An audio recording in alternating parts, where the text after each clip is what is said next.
The Midnight of Myth, addressing the inaccuracy of how superhero stories present our world. Published February 4th, 2024 by Zachary Newell. In a heterogeneous culture comprising a variety of communities with different traditions, languages, and histories, shared symbols and iconography and the narratives available in public entertainment encourage social cohesion and shared identity. Our narratives act as a universal language, allowing individuals from various cultural backgrounds to communicate and understand each other with reference to common stories and symbols, fostering empathy and breaking down barriers between different groups. With collective ethical principles encapsulated in shared narratives and iconography, public touchstones like superhero sagas help in transmitting cultural values intended to guide a society's members, in providing an ideological framework through which to understand the world, and in connecting them to a larger community, altogether endowing audiences with a sense of purpose and security while contributing to a more cohesive and harmonious society. One of last season's slices of Radio Free Pizza centered on similar claims, arguing that superhero stories function as modern parables, addressing complex ethical dilemmas and conveying moral values to readers. Of course, that sentence's last clause, addressing ethical dilemmas and conveying moral values, describes the substance of fiction in general. Perhaps for that reason, recent decades have borne witness to the ascendance in cognitive science and behavioral psychology of related ideas about the importance of storytelling in decision-making. Prof. Nick Chater of the Warwick Business School offers a nice introduction to those ideas with The Mind is Flat, 2019, partially excerpted here. In that excerpt, Chater argues that the stories we tell ourselves about our motives, beliefs, and values are not just unreliable, but entirely fictitious. Instead, we reference the same storytelling mechanisms to interpret the actions of other people and ourselves, as when we interpret the actions of fictional characters. Chater presents 3 strands of evidence to support this claim. Linguistic explanations we create about our own behavior are generated by the language centers in the left cerebral cortex. Through experiments with split-brain individuals, he illustrates that the left brain, responsible for language, can confabulate explanations for actions carried out by the right brain, even when it lacks direct knowledge. Psychological experiments demonstrating that humans often create stories about their motives, thoughts, and emotions. Examples include the influence of adrenaline on perceived attractiveness and the phenomenon of choice blindness, where individuals justify choices they never actually made. Attempts using artificial intelligence to reveal the real causes of human behavior and to replicate human expertise in computers have failed so far. Meanwhile, experts themselves often struggle to articulate how they arrive at conclusions in fields like medicine, weather forecasting, or chess playing, implying that the process of articulation involves different cognitive regions than those used for decision-making in their field. Overall, Chater asserts that the human mind is a prolific storyteller, continually generating explanations, speculations, and interpretations, even about its own thoughts and actions. He suggests that introspection, the process of interpreting our own motives and behaviors, is not a direct perception of some inner truth, but rather the human imagination turned upon itself.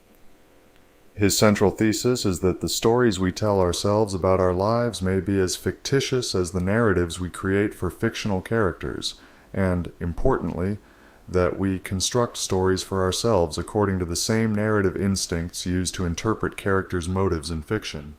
I suppose I must have had the same idea when I improvised the abstraction of the Pizza Man saga, starring as certain a self-insert as any that has ever existed, so obviously that from now on we'll just say that Zachary Newell is his secret identity, to illustrate how superhero stories stage social concerns, encouraging critical reflection on societal challenges and on how we relate to them. Framing social concerns as the members of Pizza Man's Rogues Gallery helped me to swiftly communicate in a shorthand manner my opposition to what those symbolic stand-ins represent and why I oppose it. Such symbolic antagonists and other conventions of superhero stories, like a penchant for the archetypal hero's journey, account for the broad appeal, helping them transcend ideological and religious boundaries. For that reason, they've become part of today's cultural lexicon, providing shared references through comics, movies, cartoons, and other media that people can relate to across diverse communities, while discovering a collective value system shared between them through the heroes they celebrate. Because superheroes embody qualities such as courage, resilience, and justice, their stories inspire individuals to aspire to such virtues, fostering a sense of unity around these common ideals that go beyond cultural or religious differences. Since the dramatic conflicts of superhero stories frequently stage contemporary social issues, these narratives provide a platform for discussion about these challenges and for reflection on one's personal relationship to them. But if those stories, or the narratives of popular entertainment in general, fail to adequately stage the issues our society confronts, audiences become misinformed about their relationships to those challenges. Moreover, because the settings of our narratives do not match the world in which we live, our fictional heroes therefore model nothing of how we might confront those challenges in reality. In the end, we find ourselves with an impoverished culture trafficking in unsatisfactory narratives that tell us less about the world in which we live or how we might go about living in it, and, it seems to me, our society consequently lacks real-world champions who can exemplify any virtue in their responses to our present concerns. That mismatch between the social concerns present in today's superhero narratives and those that face us in the real world undoubtedly stems in part from the genre's past use as a tool for state propaganda and for social engineering, limiting those stories' capacity to address real societal issues. Nonetheless, I previously emphasized the importance of creating narratives that inspire positive change and social awareness, and I still champion the superhero genre as a vehicle for them. Despite the aforementioned dangers, nonetheless, I maintained the utility and importance of symbolic figures like superheroes and their shared mythologies. Of course, that shouldn't obscure our view of historic occasions on which superhero stories did serve the purpose of imperial propaganda.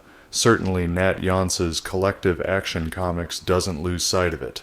In fact, this wonderful podcast spends its second season covering it, as embodied in Mark Millar's The Ultimates, published from 2002 to 2004, and its staging of the Bush administration's interventionist foreign policy following 9/11.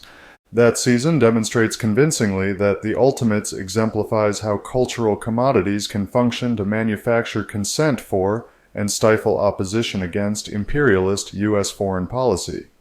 As Jans puts it in Volume 2, Number 1, quote, Mark Millar's The Ultimates represents the knife edge, the capstone of the pyramid of the United States' attitudes towards control. An unelected, unaccountable handful of powerful individuals are sanctioned by an imperial state, hell-bent on expanding its power to subjugate. Using a sleight of hand that reaches far beyond comics, this book performs a task that on the surface contradicts itself. It obscures the violence of empire by celebrating the monsters who commit it. End quote.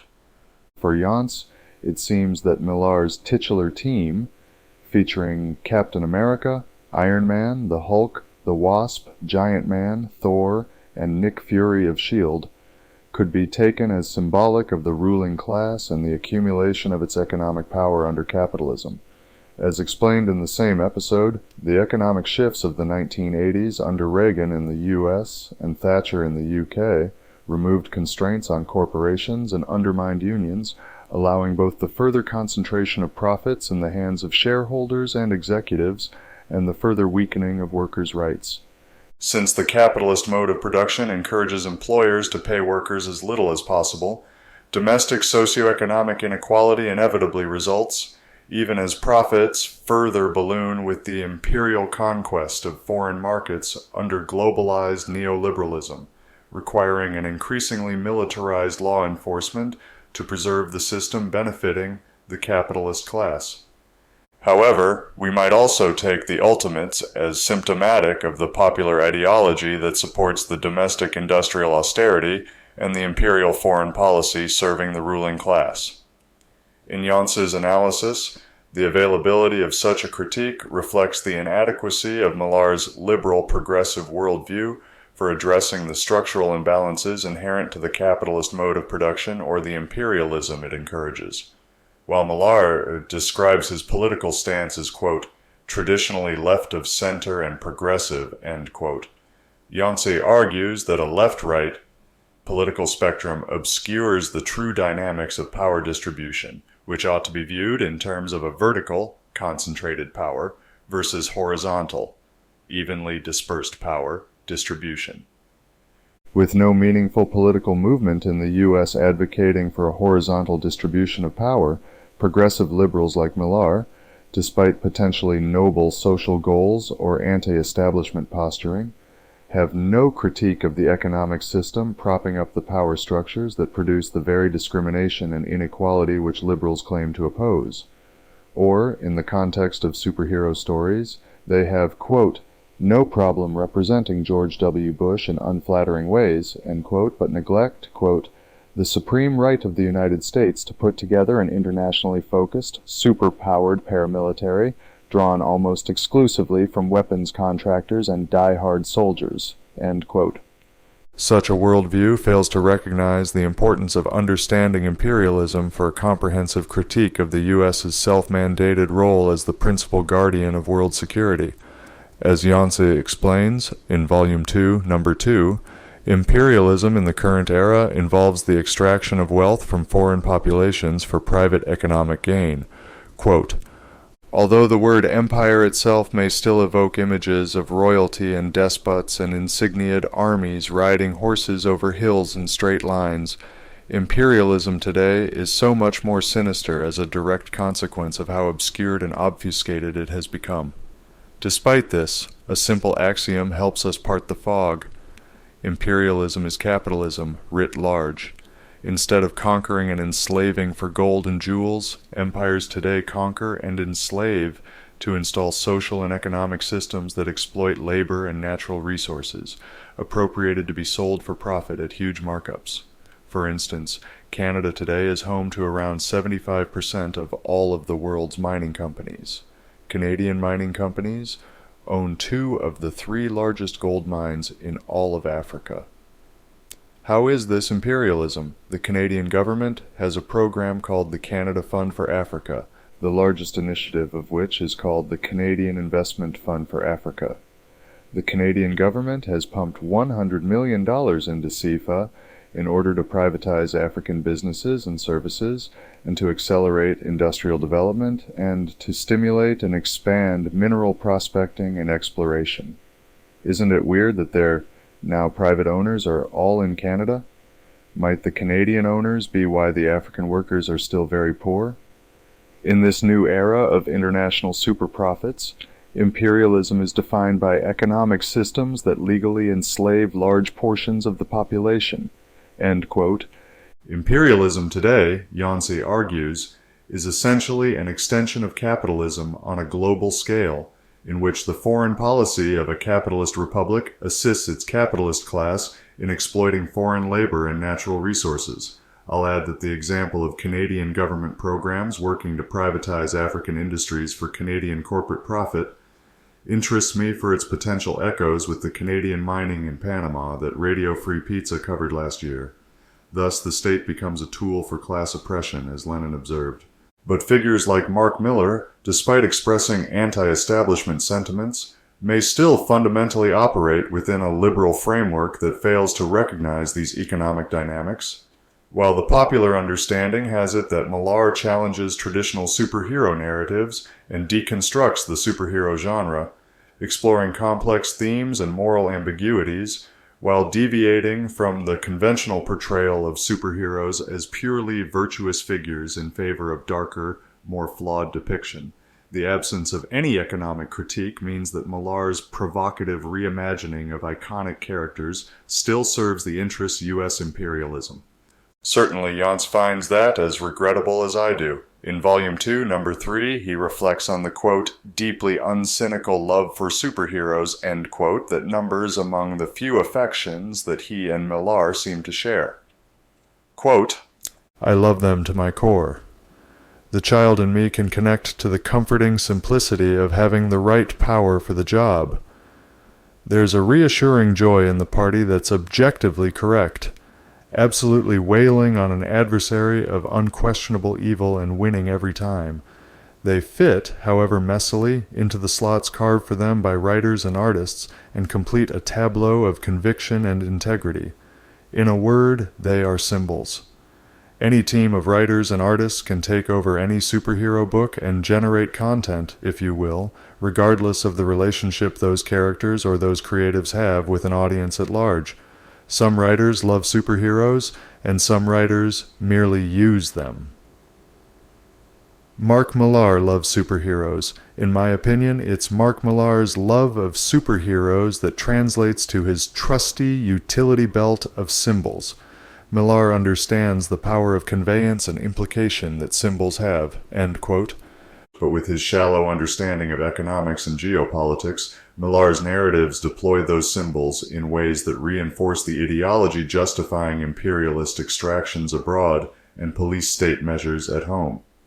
As Jans explains in Volume 2, Number 4, the surplus production of weapons, not used by the armed forces, is either sold to other governments for suppressing resistance or given to local police departments to use against the civilian population. The police and the armed forces are seen as fulfilling the same function, enforcing the capital order's control over politics and the economy, as in the 1999 protests against the World Trade Organization, WTO, known as the Battle of Seattle, where the police responded brutally to protect the interests of international bankers and industrialists. But Millar would have us believe that the superhero Thor protested at the Battle of Seattle, but nonetheless accepted, in essence, Nick Fury's, quote, tempting offer to cut my hair and join the United States Marines, end quote. As Jans puts it in Volume 2, Number 6, quote, apparently, all it takes to get Thor, committed revolutionary, to hobnob with the world's third richest man is to just make some jokes and act friendly. Remember, never once in this book is the word capitalism used, so it's not surprising that Thor doesn't actually stand for anything meaningful. End quote. In the same episode, Yancey lays out how, unfortunately for the Ultimates, but luckily for our analysis of modern superhero stories' shortcomings, Thor functions here as an unintentional symbol for the ineffectuality of progressive liberals. Quote, Captain America asks Thor if he thinks the Earth really needs to be purified. Thor basically says yes, because the world is being bled dry while we all watch reality television and play PlayStation 2. Tony asks Thor if he thinks joining the Ultimates could provide him with a useful platform for spreading that message. And again, Thor says exactly what he should say. Joining the Ultimates would be condoning every reprehensible action taken by the wretched military-industrial complex who pay your wages, Tony. That's a good answer, but that's all it is. It's just words with no action and no deeper consideration behind them. He mentions not wanting to work for the ruling class, and I want to touch on that briefly. This is a man who's apparently made a fortune off self-help books. Self-help books are, by their very nature, individualistic. Hence the very existence of a self-help book. Anyone serious about societal change understands fundamentally that this cannot be enacted on an individual level. So when Thor speaks here of a corrupt ruling class, I can't take him seriously as he, a corporate self-help shill, doesn't seem to know what the fuck a class is, end quote. The inconsistency that Yancey identifies in Millar's characterization of Thor, highlighting how the character's words lack corresponding actions and reflect a shallow understanding of political and economic realities, gives us reason to question not just Thor's comprehension, but Millar's and that of those who share their progressive liberal worldview of how capitalist republics operate. Because of that worldview's blind spots, Jansa argues in the same episode, Movements such as those supporting women's liberation could be co-opted into promoting individualist consumerism under the deceptive guise of social progress. Naturally, such mismatches between reality and ideology help the efforts of the U.S. empire to manufacture consent for war, as with the intensive propaganda campaign preceding the 2003 invasion of Iraq and during the publication of the Ultimates. In Volume 2, Number 7, Yancey explains how mainstream corporate outlets distribute these coordinated propaganda campaigns, conducted throughout the media, including in entertainment media like comic books and their superhero movie adaptations, to influence audience opinion and that of creators like Millar. Quote, "The U.S. had a term for all this that you probably remember, hearts and minds. It's through this lens that we have to understand the social and the media side of power, to shape an opinion, to concoct and conjure support where once there was none, to manufacture consent. The U.S. uses its worldwide media apparatus to condition its citizens to champion its wars and to accept oppression that it perpetrates. It broadcasts messaging and distributes misinformation at home and abroad, designed specifically to make it easier to destroy the fabric of societies it views as nothing more than useful. Certainly not immune to this was Mark Miller." End quote. Hinting here at Millar's susceptibility to the influence of propaganda distributed through imperial media, Yancey suggests that even individuals involved in creative endeavors like comics are not immune to the impact of media conditioning, to which he aims to respond with the critiques found in collective action comics. But I believe that response has greater import than just demonstrating misunderstandings and correcting misinformation.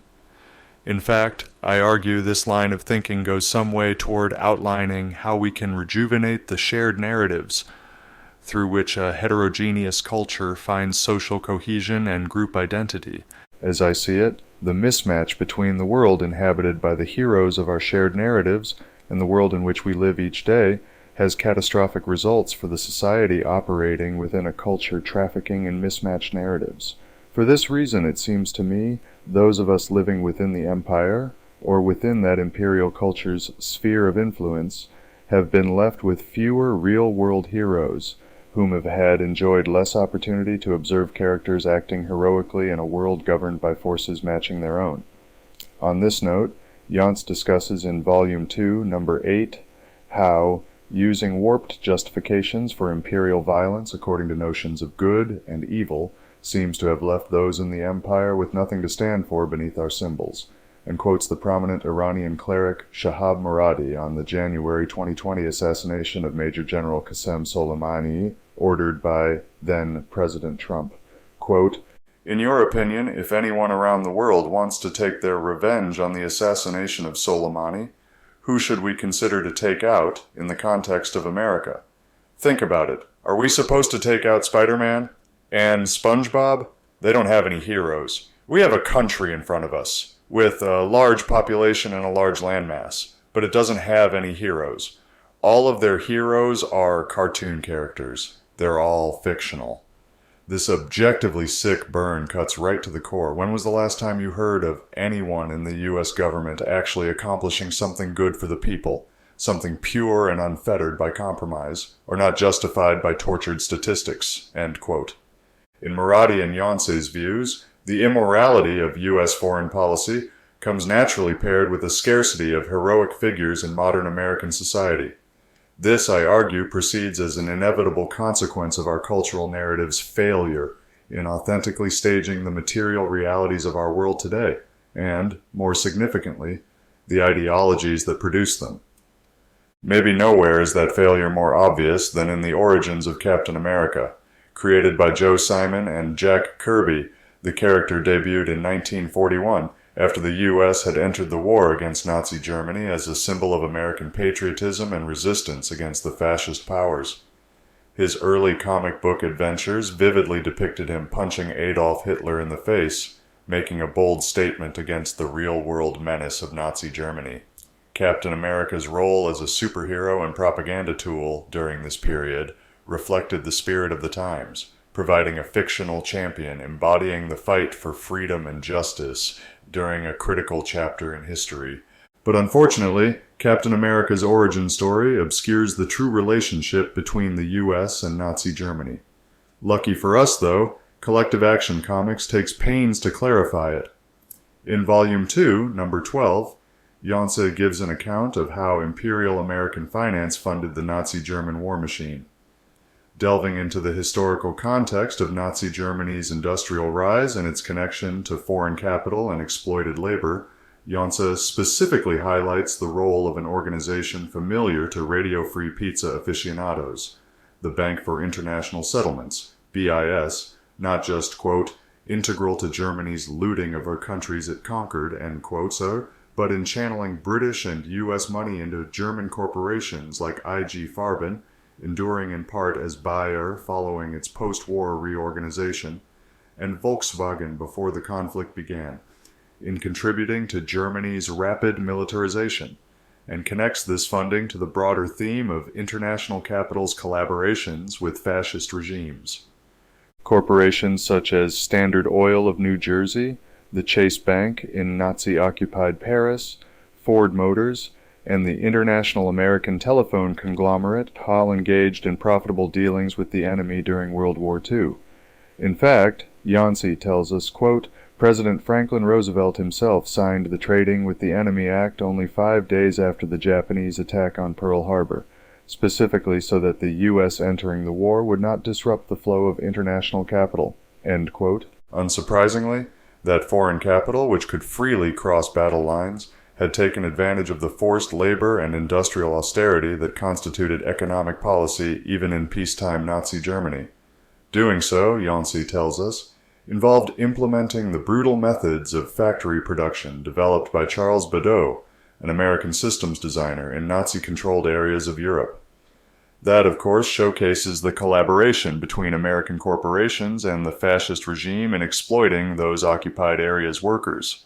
Today, Janse reminds us, quote, the United States has the largest forced labor system in the entire world now, with 25% of all prisoners anywhere, end quote, demonstrating once again how the violence resulting from imperialist foreign investment returns home to harm the domestic population. Later on, Janse specifically highlights the Bush family's historical connections to the connections between imperial finance and fascist regimes. In 1931, the same year in which the BIS was formed to process Germany's WD-1 reparations, George Herbert Walker and Prescott Bush, grandfather and father to George H.W. Bush, hosted the Third International Congress of Eugenics in New York City. As good a place as any to rub elbows with Nazis, I suppose. In 1934, Prescott Bush took control of Union Bank's German operations, profiting from the merger of German steel manufacturers supported by Hitler's government. With Union Bank linked to United Steel, which the U.S. Treasury Department found in 1945 to have supplied parts for Nazi war munitions, quote, sometimes up to 50% of the total used by the Nazis, end quote, Prescott Bush had become essentially the Nazis' U.S. banker. By pointing out that corporate entities supporting the Nazi war effort, like Volkswagen and Bayer, still exist and inform policies today, Janse reveals the continuity and persistence of fascist influence. Not only did the individuals and institutions responsible for financing those companies profiting from forced labor manage to evade consequences, but they went on to secure, for themselves or for their descendants, esteemed positions in contemporary society. Of course, none of that sounds heroic, but it fits with the Marxist-Leninist framework of imperialism, to which Janse returns in Volume 2, number 13, to discuss how Vladimir Lenin's Imperialism, the Highest Stage of Capitalism, 1917, enlightens readers about the influence of global capital flows and geopolitics that develops under imperialism.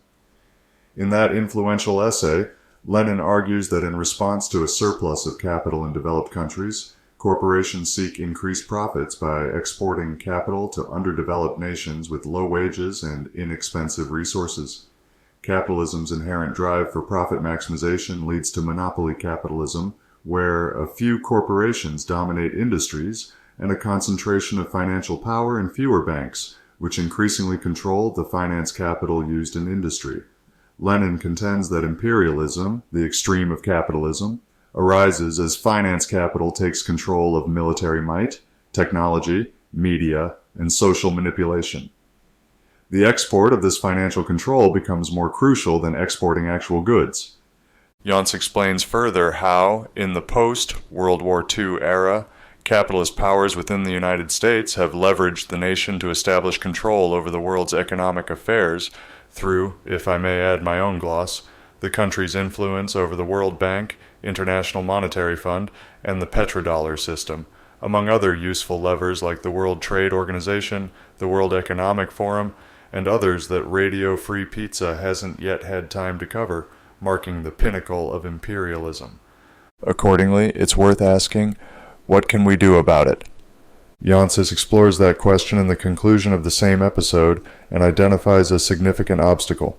Quote, "Because the capital class dictates our media and our education systems, anti-communist propaganda is absolutely indelible in our brains. Thus, even sober factual presentation is often met with resistance and rejection. So many of us sit there and assume that there's nothing to be done about it, that the villains have won simply because there aren't any heroes. This isn't the case. We're all heroes. When those of us who work for a living stand up together and refuse our oppression, we're heroes. When we feed our neighbors and look after their children, we're heroes. We're heroes in every act of defiance that we do, and we can do them daily, but we can also be so much more. There's a momentum to heroism. There's a momentum to change, and the last thing the billionaires destroying our future want is for us to sustain that momentum. That momentum comes from deliberate organizing. It comes from a place of discipline, commitment, and responsibility to each other and to tomorrow. As long as there is momentum, then ultimately there is hope." End quote. In the face of complex issues often misunderstood, Jans emphasizes the power of collective action and everyday acts of defiance, recognizing that each person has the potential to be a hero by standing against oppression, rallying against injustice, and engaging in acts that promote positive change.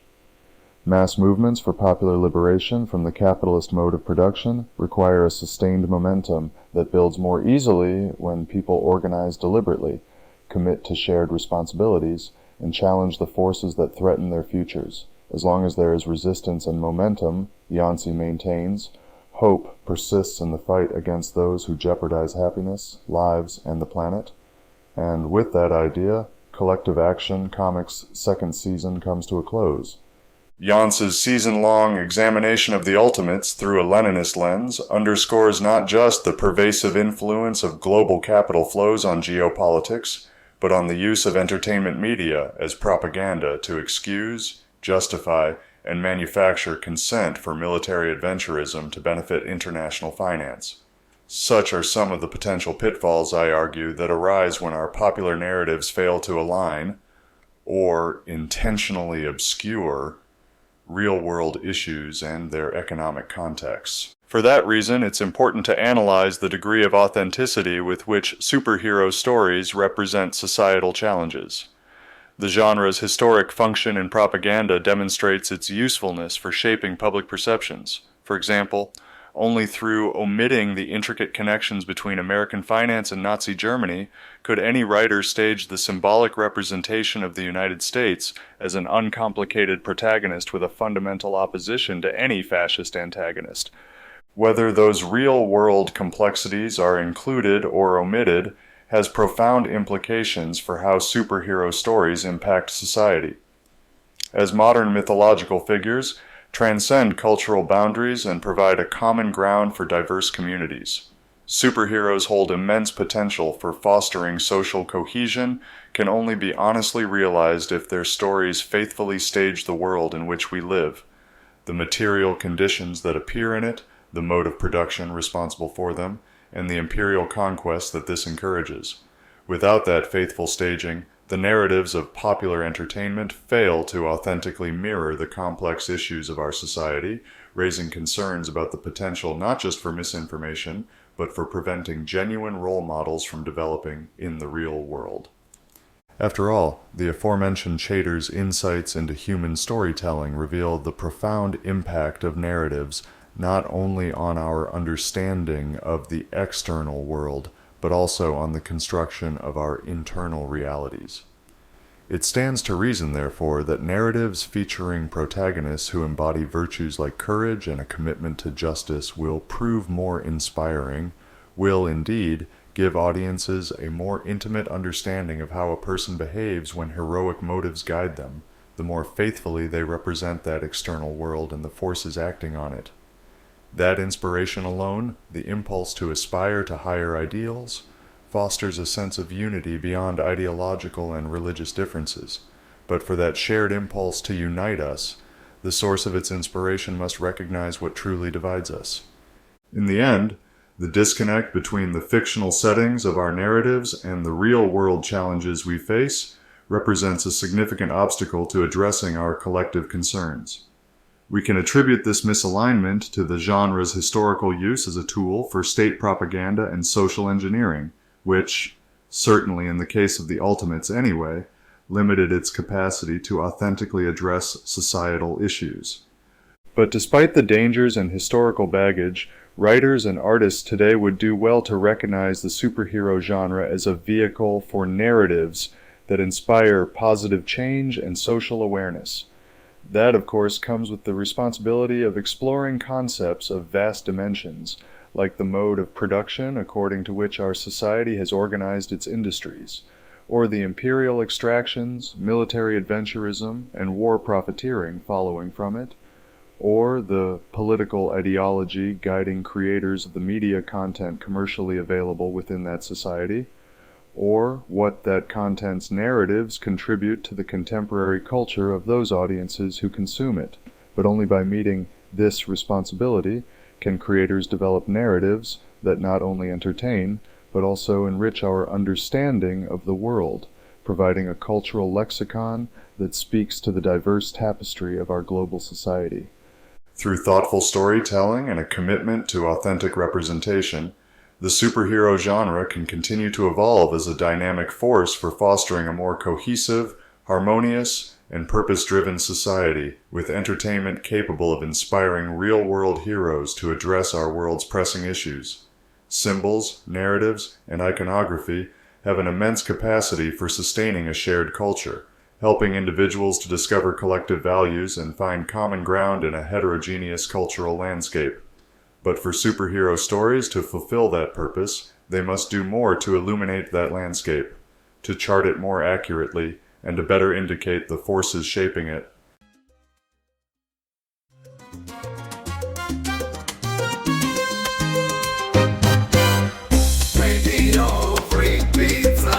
Radio Free Pizza is a reader-supported publication and listener-supported podcast. To see all our work, visit www.radiofreepizza.com or search for Radio Free Pizza on all your favorite social media and podcast platforms.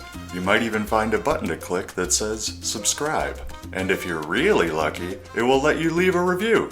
Otherwise, just share a link with your friends or on social media. Thanks for your support. Radio Free Pizza.